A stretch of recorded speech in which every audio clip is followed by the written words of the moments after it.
નમસ્કાર મિત્રો, વેધર ઇન્ફોર્મેશનમાં આપનું સ્વાગત છે અને હું છું પરેશ। ખાસ કરીને આજના વિડીયોની અંદર આપણે માહિતી આપવાની છે કે જૂન અને જુલાઈની અંદર કેટલા ટકા વરસાદ ગુજરાતની અંદર વરસ્યો અને હવે ઓગસ્ટના શરૂઆતના એક અઠવાડિયું કે 10 દિવસ સુધી વરસાદની શક્યતાઓ છે કે નહીં તે વિશે સંપૂર્ણ માહિતી આપવાની છે। સૌપ્રથમ આપણે વાત કરવાની છે જૂન અને જુલાઈની। એટલે આમ જોવા જઈએ તો આજે 31 જુલાઈ છે અને ચોમાસું આપણે ચાલુ થયું ત્યારથી લઈને આજ દિવસ સુધી જૂન અને જુલાઈ બંને મહિનાઓ મળી અને ઓલ ઓવર ગુજરાતની અંદર 57% સુધીનો વરસાદ વરસી ચૂક્યો છે। જો કે અમુક જિલ્લાઓ એવા છે કે જ્યાં ખૂબ ઓછો વરસાદ છે। અમુક જિલ્લાની અંદર 12 થી 15% વરસાદ થયો છે, અમુક જિલ્લાઓની અંદર 30-35% પણ વરસાદ છે, પણ અમુક વિસ્તારો એવા છે કે જ્યાં 80% સુધી પણ વરસાદ વરસ્યો છે। એટલે ઓલ ઓવર ગુજરાતની જ્યારે આપણે એવરેજ કાઢીએ છીએ તો 57% વરસાદ છે જૂન અને જુલાઈ આ બંને મહિનાઓ મળીને વરસી ચૂક્યો છે। હવે કયા જિલ્લાઓની અંદર કેટલા ટકા વરસાદ વરસ્યો એની આપણે નેક્સ્ટ વિડીયોની અંદર ચર્ચા કરવાની છે। અત્યારે જે ચર્ચા કરવાની છે એ છે આપણે આવતીકાલે 1 ઓગસ્ટથી લઈને 10 ઓગસ્ટ સુધીની।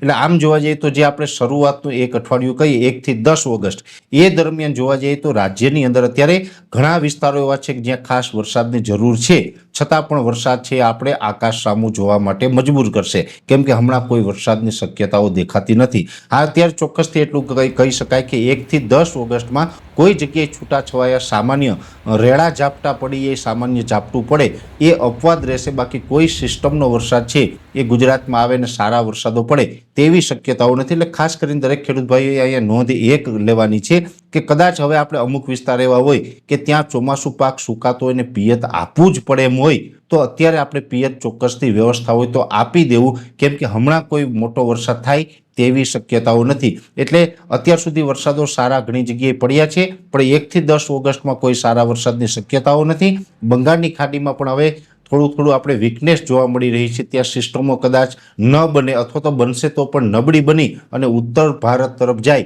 તેવી શક્યતાઓ છે। એટલે બંગાળની ખાડીની સિસ્ટમનો લાભ આપણે હમણાં મળવાનો નથી। અરબ સાગરની અંદર પણ કોઈ સિસ્ટમ બને તેવી શક્યતાઓ નથી, જેથી કરીને 1 ઓગસ્ટથી લઈ અને 10 ઓગસ્ટ દરમિયાન રાજ્યની અંદર છૂટાછવાયા કોઈ જગ્યાએ સામાન્ય ઝાપટા પડે, બાકી કોઈ સારા વરસાદની શક્યતાઓ નથી। અને ખાસ કરીને જે પવન છે એ આપણે દરિયાઈ કાંઠાના વિસ્તારમાં, જેમાં સૌરાષ્ટ્ર અને કચ્છના દરિયાઈ કાંઠાના ભાગોની અંદર પવનની ઝડપ થોડીક વધારે રહેશે। એટલે કે લગભગ 15 થી 20 કિલોમીટર પ્રતિ કલાકની ઝડપે પવન ફૂંકાશે અને પવનના જે ગસ્ટિંગ હોય છે 25 થી લઈને 30 કિલોમીટરની ઝડપે નોંધાય તેવી શક્યતાઓ છે। અને સૌરાષ્ટ્ર કચ્છના દરિયાકાંઠે જે પવન ફૂંકાશે તેની અંદર દરિયાકાંઠાથી લઈને 50 કિલોમીટરનો એરિયો હશે, એમાં પવનની ઝડપ વધારે રહેશે। બીજા વિસ્તારોની અંદર પવનની ઝડપ છે એ લગભગ 12 થી લઈને 15 કિલોમીટર પ્રતિ કલાકની ઝડપ જોવા મળે તેવી શક્યતાઓ છે। એટલે માત્ર પવન ફૂંકાશે, બાકી કોઈ વરસાદની શક્યતાઓ હાલ દેખાતી નથી। અત્યારે રાજ્યના અલગ અલગ વિસ્તારોની અંદર વાદળછાયું વાતાવરણ હશે, પણ આ વાદળો છે એ હાઈ લેવલના છે।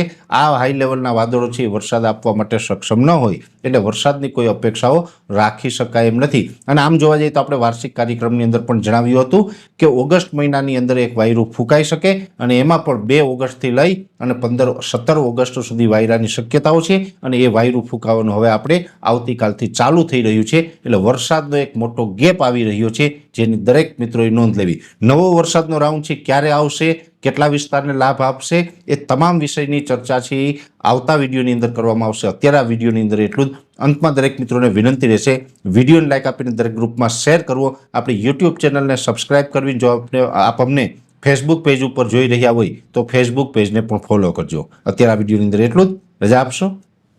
નમસ્કાર।